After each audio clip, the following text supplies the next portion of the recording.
জন রাত 3টার বাজে বালু তুলতে আমার সমস্যা যে বাড়িতে তো আমরা টিকতে পারছি না, বইটি না কাদা, রান্নার আকার ভিতর হচ্ছে পানি ভরা, রান্না করতে পারছি না ওই পানির জন্য। পানি আকার ভিতর পানি, ওই বালি চলছে, বালুর ওই পানি সব আমার বাড়ি এসে ভরেছে, একদম বাথরুমে যাওয়া যাচ্ছে না, রান্নাঘরে আকার ভিতর পানি, ঘরে তো আমরা বসত করতে পারছি না, কেসি ওই গুইগরি মুইগরি একদম বাড়ি ঘর তসলে চিকের ফেলা দিচ্ছে।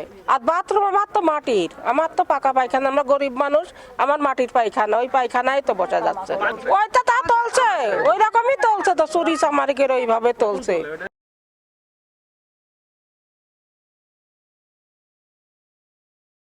থেকে 4 বছর আগে থেকে বালি তুলছে, আমার 4টা বিঘে ভুই মোট পানিতে ডুবে রয়েছে, একটা ফসল পানি যে ভূত 15 বিঘে মন ধান পাই, সেই ভূত আমরা 4 মনও পাচ্ছি নিকো, যেটি বলা যাচ্ছে তারা হচ্ছে বিচলি শুকানে লাগছে, বিচলি ছিল তো আমরা পোয়াল শুকানে লাগছে, আমরা খাই বাঁচবো, আমরা গ্রামের মানুষ বুঝেছেন, আমার স্বামীরা চাষাবাদি করে, তামাকের পাত দিয়ে পানি দিয়ে দিয়েছে, বলতে গেলে ওরাই মারামারি করছে, আসছে বলছে লাইন ঠিক করছে, 2 দিন পর আবার যেরকম সেরকমই করছে, তাহলে আমাদের এই বাড়ি পুকুর সব আমার এই ভুই সব এখানেই ডুবে যাচ্ছে, তাহলে আমরা কি দিয়ে খাবো? বালি তোলার কারণে এটা হচ্ছে, আগে এরকম কোনোদিন হয়নি।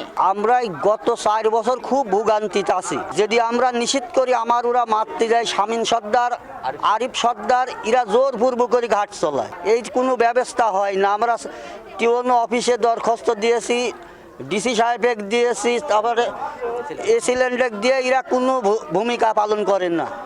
বালি তোলে রাত 11টার দিন ভোরবেলা পর্যন্ত ওরা শেষ করে দেয়।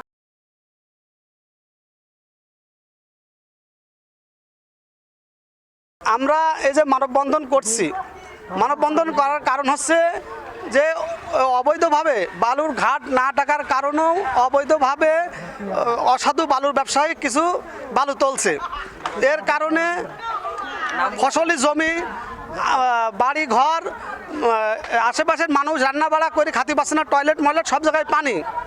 এই পানির কারণে আমরা অনেক জায়গায় অভিযোগ দিয়েছি, যেমন সেনাবাহিনীর কাছে অভিযোগ দেওয়া হয়েছে, টিওনো স্যারের কাছে অভিযোগ দেওয়া হয়েছে, এবং আমাদের প্রশাসনের কাছে অভিযোগ দেওয়া হয়েছে, এবং ওরা অভিযোগ দেওয়ার পরেও বালু তোলা বন্ধ হচ্ছে না।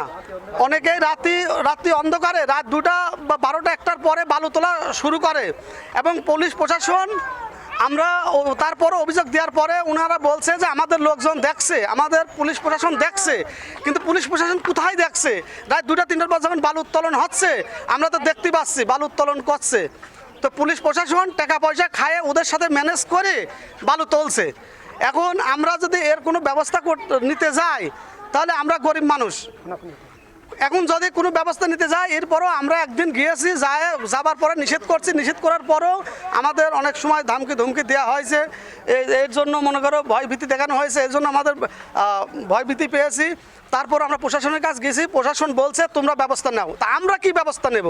আমার ইউনিয়ন তালবাড়িয়া গ্রাম সামুকিয়া ইউনিয়ন পরিষদের পিছনে অনেক জমি এই বালি তোলার পানি এসে ধান, আপনার হচ্ছে শস্য মশা যা আছে সম্পূর্ণ নষ্ট করে ফেলা দিচ্ছে। এই গত 3 বছর ধরেই তাদের আমরা অনেক বলেছি তোমরা ভালো ড্রেন করো, করে এই পানিটা নদীতে লাভা দাও, আমার কোনো সমস্যা নাই, কিন্তু তারা কোনো গ্রাহ্যই করে না। এবং এসিলেন সাহেবের আগে 15,000 টাকা জরিমানা করে গিয়েছিল একটা চাষির ক্ষতিপূরণ দিতে, তাও দেয়নি প্রভাবশালী কাটিয়ে। এটা কার মাধ্যমে কারা করছে কি বিষয় আমরা খুঁজে পাচ্ছি না। থানায় অভিযোগ দিনে আমরা ডিসি সাহেবের কাছে গেছি, ডিসি সাহেব অভিযোগ দিছি, এসিলেন সাহেবের কাছে অভিযোগ দিছি, হচ্ছে এসিলেন সাহেবের ডাইকি নিয়ে যায়, 2 পক্ষে বসা ওটা ড্রেন করতে বলেছে, তাও করে নাই, কিন্তু বালু তোলা বন্ধ নাই। এসিলেন সাহেব বলছে ঘাট বন্ধ, রাত্রি আন্ধারে বালু তুলছে, এইভাবে টামান দেয়, ধর করে বালু উঠছে, পানি উঠি মাঠ ডুবে যাচ্ছে।